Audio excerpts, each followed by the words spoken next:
Hi friends, welcome back. PM Modi's one move destroyed Maldives. बिल्कुल.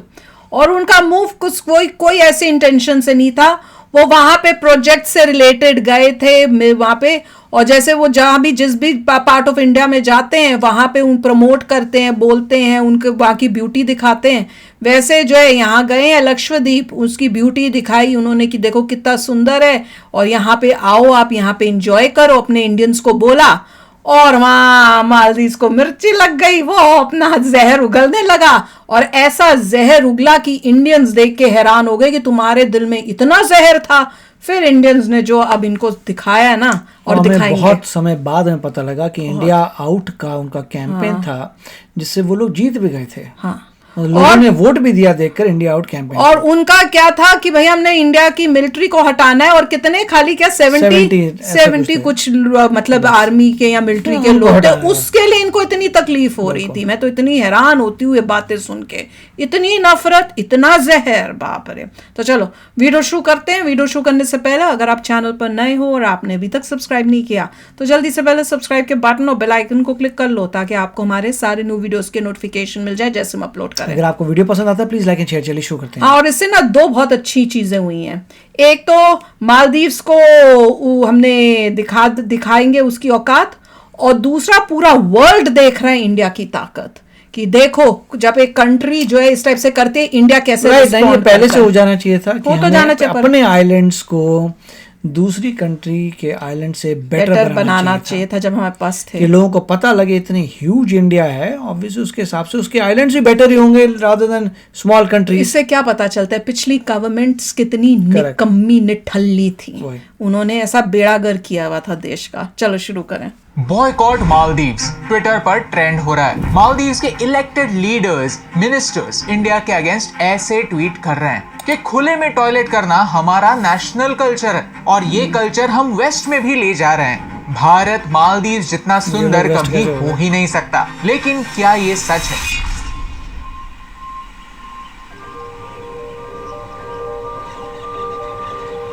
मुझे तो ये नहीं पता चलता लक्षद्वीप है मालदीव से, क्यों लक्षद्वीप इतना सुंदर है. और उससे भी क्लियर लक्षद्वीप उससे बेटर है. वही तो देखने पर लगेगा कि ये थाईलैंड है, मॉरिशस है या मालदीव. लेकिन सच तो ये है कि ये हमारा भारत, ये है लक्षद्वीप, भारत का बेस्ट केप्ट सीक्रेट. कुछ ही दिनों पहले लक्षद्वीप से हमारे प्रधानमंत्री जी के फोटोज वायरल हो गए, जहां उन्होंने लक्षद्वीप के क्लियर वाटर्स में स्नॉर्कलिंग की.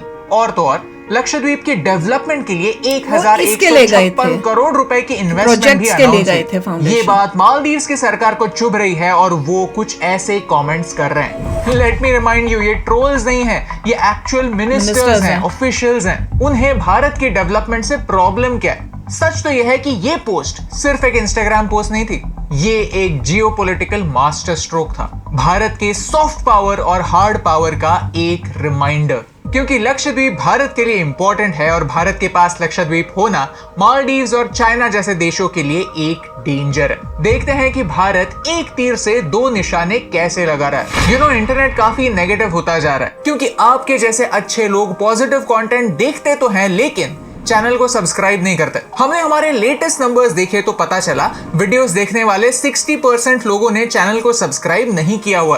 प्लीज अगर आपको हमारा भारत को बेहतर बनाने का ये माइंडसेट अच्छा लगता है तो चैनल को सब्सक्राइब करना ना भूलिए. हाँ, आई प्रॉमिस यू ये आपके लिए तो फ्री है लेकिन इससे हमारी बहुत हेल्प होती है. Chapter 1, Maldives versus India. Maldives में हाल ही में इलेक्शंस हुए और ये है उनके नए प्रेसिडेंट मोहम्मद मुइज़. इन्होंने एक एंटी इंडिया स्टांस उसने भी पहनी हुई है. मतलब क्या है? प्रेसिडेंट बनने के बाद प्रेसिडेंट ने भी पहनी हुई थी इंडिया आउट की T-shirt. I will ensure that this country has no foreign military presence on its soil. In fact, उन्होंने इसी वादे के दम पर इलेक्शन जीता. उन्होंने अपने कैंपेन को इंडिया आउट ये नाम दिया था. इनके पहले जो प्रेसिडेंट थे वो भारत के अच्छे दोस्त थे. वो रियलिटी जानते थे कि मालदीव्स एशिया का बहुत छोटा देश है. मालदीव्स के सबसे नजदीक भारत ही है जो जरूरत के समय उनकी मदद कर सकता है और भारत ने वैसा किया भी है. ऑपरेशन पानी के थ्रू हमने 2014 में उन्हें मुफ्त में पानी प्रोवाइड किया था. ये करने वाले हम सबसे पहले देश थे. हमने उन्हें कोविड के समय वैक्सीन भी दी. हमें भी कोई सीख मिलती है. रिटर्न की अपेक्षा न करते हो. तो प्रॉब्लम क्या है? आज के समय हमारे जो कुछ लोग मिलिट्री different direction में पर्सनल जा रहा था, मॉलडीव्स उसकी में help नहीं करनी कितने चाहिए। पता है? एक वाइल्ड गैस लीजिए। द आंसर इज जस्ट 75,000 नहीं, वही जो हमने बोला ना 7500 भी नहीं, जस्ट 75। और ये जवान यहाँ पर क्यों है? 2009 में भारत ने मॉलडीव्स को कुछ हेलीकॉप्टर्स गिफ्ट किए थे और उसके बाद कुछ एयरक्राफ्ट्स भी दिए थे। इस मिलिट्री इक्विपमेंट को मेंटेन करने के लिए हमारे मिलिट्री पर्सनल वहां पर हैं। प्लस उनके बॉर्डर सुरक्षित रखने के लिए हमने उनके लिए एक रेडार भी बनाया था। वो रेडार हमने बनाया था, इसीलिए वो रेडार यूज करने की अगले 30 इयर्स के लिए परमिशन हमें मिली। And that's why the military people are there. अब एक लॉजिकल क्वेश्चन बनता है, क्या इन 75 जवानों के साथ भारत 500,000 पॉपुलेशन के मॉलडीव्स पर कंट्रोल करना चाहता है? घंटा इन जवानों से मॉलडीव्स को क्या खतरा है हमारी समझ के परे। अगर आपको समझता है तो आप हमें कमेंट्स में जरूर बताइए ताकि हमारा थोड़ा नॉलेज बढ़े। लेकिन जब इलेक्शन के दौरान फॉरेन मिलिट्री पर्सनल ऐसे शब्द यूज होते हैं तब वोट्स के लिए अच्छा होता है, लोगों के दिलों में डर बैठ जाता है और फिर वोट्स आते हैं। इसीलिए मुइज़ो ने यही स्ट्रैटेजी अपनाई और इलेक्ट होते ही भारत को एक फॉर्मल नोटिस भी भेज दी कि भाई आपके जवानों को वापस बुला लो, हमें उनकी कोई जरूरत नहीं है। जब मोदी जी ने लक्षद्वीप के फोटोज और वीडियोस अपलोड किए तो मॉलडीव्स की गवर्नमेंट को मिर्ची लगी। याद रखिए यहाँ पर मॉलडीव्स का मेंशन कहीं पर भी नहीं था। इट्स सिंपल, क्या भारत का प्राइम मिनिस्टर भारत के किसी लोकेशन पर जाकर भारत के लोगों को यहाँ विजिट करने के लिए नहीं कह सकता? इसमें मॉलडीव्स को बुरा मानने की कोई जरूरत नहीं थी, लेकिन फिर भी उन्होंने ऐसे ट्वीट्स करना स्टार्ट किया और फिर हमारे लोगों ने भी बॉयकॉट मॉलडीव्स कहना स्टार्ट किया। ऑफ कोर्स ये आगे जाकर कितना फॉलो होगा ये तो हमें पता नहीं, लेकिन इससे आप आज का इंडियंस का सेंटिमेंट समझ सकते हैं। मॉलडीव्स इतना इंपॉर्टेंट क्यों? चलिए मैप देखकर समझते हैं। इंडियन ओशन वर्ल्ड ट्रेड में काफी इंपॉर्टेंट भूमिका निभाता है। कई सारे इंपॉर्टेंट सी रूट्स यहाँ से होकर गुजरते हैं। भारत नेबरहुड फर्स्ट पॉलिसी अपनाता है। हमारी नेवी अरेबियन सी और इंडियन ओशन में पायरेट्स से लड़ती है। कुछ ही दिनों पहले आपने ये रेस्क्यू वीडियोस तो देखे ही होंगे, लेकिन भारत का ये बढ़ता हुआ प्रेजेंस चाइना के डोमिनेंस के मास्टर प्लान के लिए एक थ्रेट है, क्योंकि अब चाइना इकलौता एशियन जायंट नहीं है। ऑफ कोर्स हम टेक्नोलॉजी वाइज आज चाइना को टक्कर नहीं दे सकते, लेकिन चाइना हमें ग्रो होने से पहले ही रोकना चाहता है। इलेक्ट होने के बाद यूजुअली मॉलडीव्स के प्रेसिडेंट पहले भारत आता है, मानो कि ये ऐसे एक ट्रेडिशन जैसा बन गया। लेकिन इस बार मुइज़ो ने ये ट्रेडिशन ब्रेक। पहले तो वो टर्की गए और उसके बाद अब वो चाइना जाने वाले हैं, यानी उन्होंने भारत को एक बार नहीं दो बार स्नब किया। भारत से ही उन्हें सबसे ज्यादा फायदा होता है। भारत उन्हें बिजनेस भी देता है और एसेंशियल रिसोर्सेज भी। मॉलडीव्स आने वाले सबसे ज्यादा टूरिस्ट इंडियन होता है। हर 4 में से एक टूरिस्ट। तभी अक्षय कुमार भागा आया कि मैंने तो इतनी वीडियोस डाली है, पहले कर दूं से पहले मेरे ऊपर बैकफायर हो। मुझे समझ आ गया। 40% इकोनॉमी बनती है। मॉलडीव्स को प्रोटेक्ट करने के लिए जब उन्होंने रेडार्स बनाए थे तब हमने उन्होंने $50 मिलियन की लाइन ऑफ क्रेडिट दी थी। लेकिन ये सारी बातें भूलकर मॉलडीव्स चाइना की ओर झुक रहा है। अब आप में से कई लोग कहेंगे कि हमारे कई सारे वीडियोस में चाइना का जिक्र क्यों होता है? चाइना एक ऐसा देश है जिसके बारे में जितना पढ़ा जाए उतना ही उनका सिनिस्टर मास्टर प्लान खुलता जाता है। वही सबसे बड़ी थ्रेट है। हरकतें ही कुछ ऐसी करता है। लेकिन चाइना के बारे में बाद में बात करेंगे, पहले जानते हैं भारत के सीक्रेट वेपन के बारे में। चैप्टर 2, भारत का सीक्रेट वेपन। मॉलडीव्स की बात बहुत हो गई, अब भारत वापस आता है। लक्षद्वीप भारत के 8 यूनियन टेरिटरीज में से एक है। केरला से बस 360 किलोमीटर दूर 36 आइलैंड का ये एक स्वर्ग है, जिसमें से सिर्फ 10 आइलैंड्स पर लोग रहते हैं। ये सारे आइलैंड्स काफी छोटे-छोटे हैं। इनमें से सबसे बड़ा आइलैंड है ये एंड्रोट आइलैंड, जो सिर्फ 4.66 किलोमीटर लंबा है और 1.43 किलोमीटर चौड़ा। लक्षद्वीप भारत की सबसे छोटी यूनियन टेरिटरी है। इन आइलैंड्स का 97% हिस्सा फॉरेस्ट है और इसे इकोलॉजिकली सेंसिटिव एरिया माना जाता है। यहाँ का टोटल पॉपुलेशन सिर्फ 64,000 है, जिनमें से 90% से भी ज्यादा ट्राइबल लोग हैं। यहाँ टूरिज्म की शुरुआत 1994 में हुई थी और वो भी सिर्फ एक आइलैंड में। बाकी सारे आइलैंड्स ट्राइब्स के लिए और लोकल्स के लिए रिजर्व्ड थे। साथ ही साथ लक्षद्वीप एक इंपॉर्टेंट नेवल बेस भी है। चैप्टर 3, भारत का मास्टर प्लान। आज भारत लक्षद्वीप में 1156 करोड़ की इन्वेस्टमेंट कर रहा है। बड़े बड़े प्रोजेक्ट्स ला रहा है, जिनमें ब्रॉडबैंड इंटरनेट, पीने का पानी, फेरी सर्विसेज के साथ इको टूरिज्म भी शामिल है। लक्षद्वीप न्यूज में आज है, लेकिन इसका मतलब ये नहीं कि सिर्फ मॉलडीव्स को जवाब देने के लिए लक्षद्वीप को डेवलप किया जा रहा है। इसकी प्लानिंग बहुत पहले ही शुरू हो चुकी थी। चलिए थोड़ा रिवाइंड करते हैं। 2018 की बात है। 10 अगस्त 2018 को नीति आयोग ने इन आइलैंड्स के डेवलपमेंट के लिए एक कॉन्फ्रेंस होस्ट किया।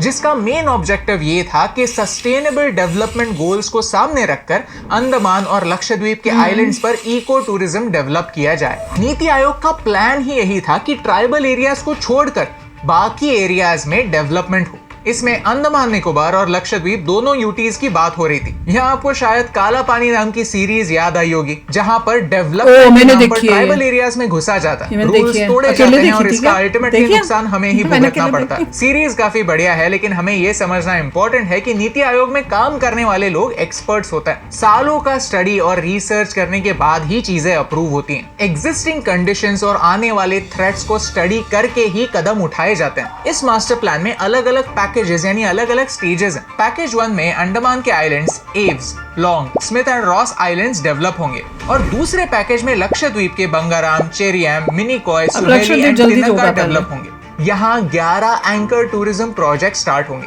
जिनके अराउंड पूरी इको टूरिज्म इंडस्ट्री डेवलप होगी। यहाँ इको टूरिज्म ये शब्द काफी इंपॉर्टेंट है, क्योंकि अक्सर हम देखते हैं कि डेवलपमेंट और एनवायरनमेंट दोनों अलग अलग छोर पर होते हैं। दोनों में एक टग ऑफ वॉर का खेल शुरू होता है। अगर हम एनवायरनमेंट को चुना तो डेवलपमेंट नहीं होगी, और अगर डेवलपमेंट को चुना तो एनवायरनमेंट से डैमेज होगा। लेकिन इस बारे में एक डिटेल्ड रिपोर्ट 2019 में ही पब्लिश हो चुकी है। आने वाले समय में सरकार का प्लान ये है कि 100 ऐसे आइलैंड्स भारत में ही डेवलप करने हैं जो टूरिज्म डेस्टिनेशंस बन सके। आगे जाकर 2021 में 370 फ्लोटिंग विलास का टेंडर निकला, जिसकी टोटल वैल्यू थी 800 crore. Let me remind you कि मालदीव्स में आने वाले 1/4 टूरिस्ट इंडियंस हैं, 23%। सोचिए, अगर इनमें से सारे टूरिस्ट को एक सस्ता और बेहतर अल्टरनेटिव भारत में ही मिल जाए तो मालदीव्स का दुकान बंद हो जाए। चैप्टर 4 चाइना का मालदीव्स पर control. Let me remind you कि ये पूरा वीडियो जो है सिर्फ टूरिज्म के बारे में नहीं है। मालदीव्स एक छोटा देश होने के बावजूद भारत को चुनौती दे रहा है। ये बातें किसी बड़े सपोर्ट के बिना इम्पॉसिबल है। 2008 में ही चाइना ने मालदीव्स का स्ट्रेटेजिक इंपॉर्टेंस जान लिया था। मालदीव्स का सबसे बड़ा एडवांटेज है उसका जियोग्राफिक लोकेशन। ये मैप देखिए, चाइना के पास सब है लेकिन एक चीज नहीं है, और वो है तेल। चाइना सऊदी और दूसरे अरब देशों से तेल इंपोर्ट करता है। ये सारा माल जो है वो इसी रूट से आता है। कल जाकर अगर भारत और चाइना के रिलेशंस और खराब होते हैं और मालदीव्स का सपोर्ट भारत को होता है तो ये चाइना के ट्रेड के लिए बैड न्यूज होगी, क्योंकि चाइना से एक्सपोर्ट होने वाला सारा माल भी मालदीव्स के नजदीक से होकर गुजरता है। आप चाइना की स्ट्रिंग ऑफ पर्ल्स थ्योरी के बारे में तो जानते ही होंगे, जहां चाइना भारत के अराउंड स्ट्रेटेजिक इन्वेस्टमेंट्स कर रहा है, वहां के इलेक्शंस में इंटरफियर कर रहा है और उन्हें इन्फ्लुएंस भी कर रहा है। भारत को ओशन के सब ओर से घेर रहा है। अगर आपको इस वीडियो के बारे में और जानकारी चाहिए तो इस वीडियो में हमने इसे डिटेल में एक्सप्लेन किया। तो भाई देख लो, ये चाइना ने क्या चाल चली है। ये सारी जो आसपास की हमारी नेबरिंग कंट्रीज हैं वहां पे उनकी पॉलिटिक्स में घुसकर वहां उन लोगों को जिता रहा है जो प्रो चाइना और एंटी इंडिया है। नेपाल का भी यही हुआ है। काफी समय अभी नेपाल देखो, वो भी एंटी इंडिया वाला बंदा आ गया है। अब यहाँ पर देख रहे हो आप मालदीव में, उसमें भी उसने यही किया है। बांग्लादेश ऑलरेडी जा चुका है और श्रीलंका का भी वही हाल था। तो वो ये चाले चल रहा है। तो अब इसको काउंटर करने के लिए हमें भी ज्यादा स्ट्रांगली इनसाइड इन कंट्रीज की पॉलिटिक्स में इंटरफेरेंस करनी चाहिए, जैसे चाइना। देखिए, हम बोलते हैं कि हमारा एक और है नेकलेस है जो हमने और बड़ा बनाया है, बट वो हमारा रीजन में ही है। क्वेश्चन ये है उसको कैसे घेरोगे? हमें उधर भी काउंटर करें। उसने हमारे पास यहाँ तक तुम्हारे पास आ गया, हम कब हमारे घर के अंदर घुस रहा है वो, हमारे घर हम उसके घर के पास कब जाएंगे? पॉइंट ये है, हमें भी वही करना पड़ेगा। हम कब जाएंगे उसके एरियाज में, उनको इंगेज करेंगे, तुम ये करो, वो देखना बाकी है। मगर अभी अगर फोकस वापस आए, लक्षद्वीप का ग्रेट होना बहुत ज़रूरी है और लक्षद्वीप को इतना बढ़िया कर दीजिए कि अगर जो भी आ रहा है वो बोलेगा देखो भैया मैं पहले इंडिया जा रहा हूँ और इंडिया घूमकर उसी वीज़े से ही मैं लक्षद्वीप देख के आ सकता हूँ, मेरे को एक्स्ट्रा वीज़ा नहीं चाहिए मालदीव्स के लिए।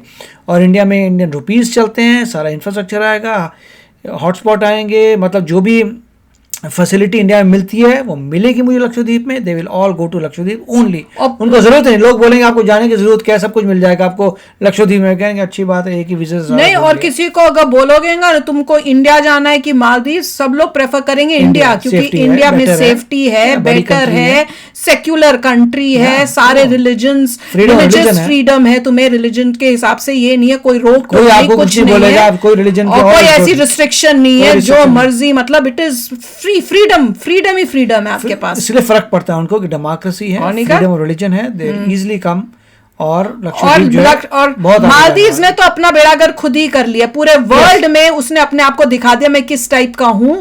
अब लोग जाने को डरेंगे, बाहर के फॉरेनर्स भी अब डरेंगे कि भैया ये पता नहीं कैसी जगह है, उसको स्टडी करेंगे, उसके बारे में पता करेंगे, और जब नेगेटिव देखेंगे वो कहेंगे भैया नहीं यहाँ नहीं जाना। इंडिया को अब इसका बहुत फायदा उठ मिलेगा।